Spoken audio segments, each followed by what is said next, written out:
Okay, remember that they're changing my voice. This is Ezekiel chapter 3.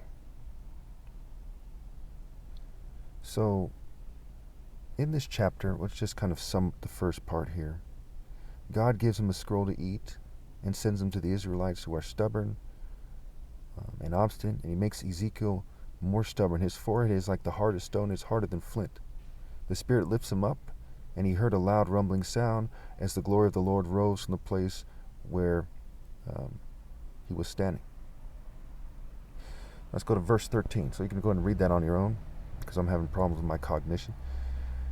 It was the sound of the wings of the living creature brushing against each other and the sound of the wheels beside them. A loud rumbling sound. The Spirit then lifted me up and took me away, and I went in bitterness and in the anger of my spirit, with the strong hand of the Lord on me. I came to the exiles who lived at Tel Aviv near the Kibar River, and there they were living. I sat among them for 7 days, deeply distressed. There we have his 7, right? He sat among them for 7 days. The Bible talks about 7 abominations that fill the heart. And though the righteous fall 7 times, they rise again. At the end of 7 days, the word of the Lord came to me, right? So he's rising again. Son of man, I have made you a watchman for the people of Israel. So hear the word I speak and give them warning from me. When I say to a wicked person, you will surely die, and you do not warn them or speak out to dissuade them from their evil ways in order to save their life, that wicked person will die for their sin, and I will hold you accountable for their blood. But if you do warn the wicked person, and they do not turn from their wickedness or from their evil ways, they will die for their sin, but you will have saved yourself. So here is Ezekiel. He's a prophet. To the one who much is given, much is expected. He's given a certain insight that other people don't have, just like I have insight that no one else has. And he says, go ahead and warn them. And if they don't turn from their wickedness, they'll be punished. But you won't, right? They'll spiritually die. Their soul will rot more, what have you. Again, when a righteous person turns from their righteousness and does evil, and I put a stumbling block before them, they will die, since you did not warn them. They will die for their sin. The righteous things that person did will not be remembered, and I will hold you accountable for their blood. It reminds me of the part where Jesus calls Peter a stumbling block, calls him Satan, because he doesn't want him to martyr himself for God. Okay, he didn't want him to die. So he was saying that he's trying to keep him from doing what's righteous and trying to make him wicked. But again, Christ is blameless because of the exact nature and the exact way he was put together naturally. You know, my brain, my being was put together in a way that makes it so that I would never do the wrong thing without extreme interference. And so I'm blameless. And also keep in mind that this is not like a threat to people, or, you know, because in terms of a threat to them doing the right thing, because you know by my works what is right. We have no viable counter-argument. I've never once made an argument to, you know, do what I would never tell you to do, which is the wrong thing, and then made it sound like the right thing. That's never happened. 16,000 videos later, and I've written the martial art code and so on and so forth. And the martial art code, like, almost covers it. Between my book, the martial art code, it's like covers everything. But if you do warn the righteous person not to sin, and they do not sin, they will surely live because they took warning, and you will have saved yourself. The hand of the Lord was on me there, and he said to me, get up and go out to the plain, and there I will speak to you. So I got up and went out to the plain, and the glory of the Lord was standing there, like the glory I had seen by the Kibar River. And I fell face down. Then the Spirit came into me and raised me to my feet. He spoke to me and said, go shut yourself inside your house. Again, they're not supposed to try to keep me in some place here.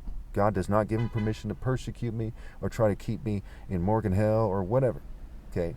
But here in this story, God says to Ezekiel something he did not say to me, which is to stay inside of his house.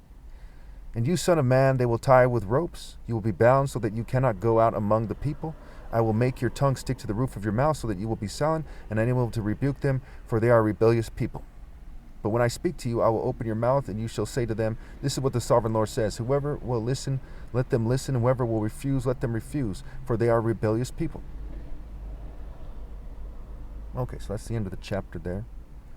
He's saying that they're rebellious, and they've been in rebellion a whole long time. We'll get to a part in Ezekiel where they talk about how they've been in rebellion for years. 390 years is the term the number that's used. And keep in mind that there were lots of Jews in rebellion the whole time, and Moses had to kind of argue with them.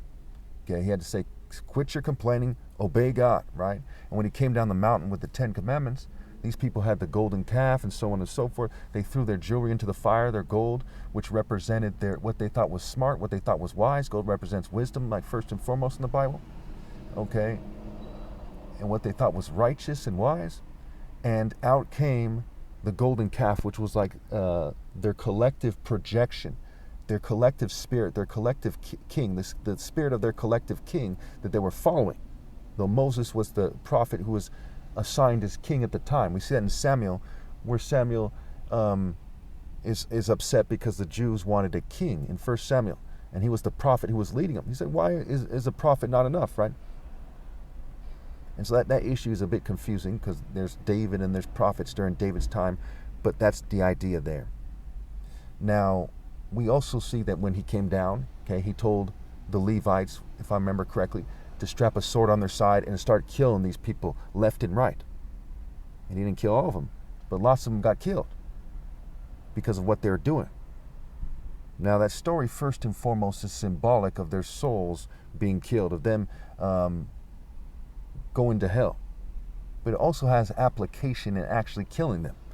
Because if you have a righteous nation and people do what is unbelievably stupid and evil, and they start worshiping the devil, it is more than fair to start executing people within reason, within the boundaries of insight and wisdom and righteousness and justice, and sense and so on and so forth. Okay? Now, there's a difference between that and thinking you're right and blowing yourself up in a rival mosque or something if you're a Muslim, or you're just killing people randomly. Right? The logic has to line up. That's part of why I made the martial art code. I went further than the Bible, the Torah, the Quran, the Tanakh, what have you, the Talmud, you name it, anything you've ever read anywhere. I very specifically gave the rules of engagement in my original book, in my martial art code, and in my code for my rules for engagement book.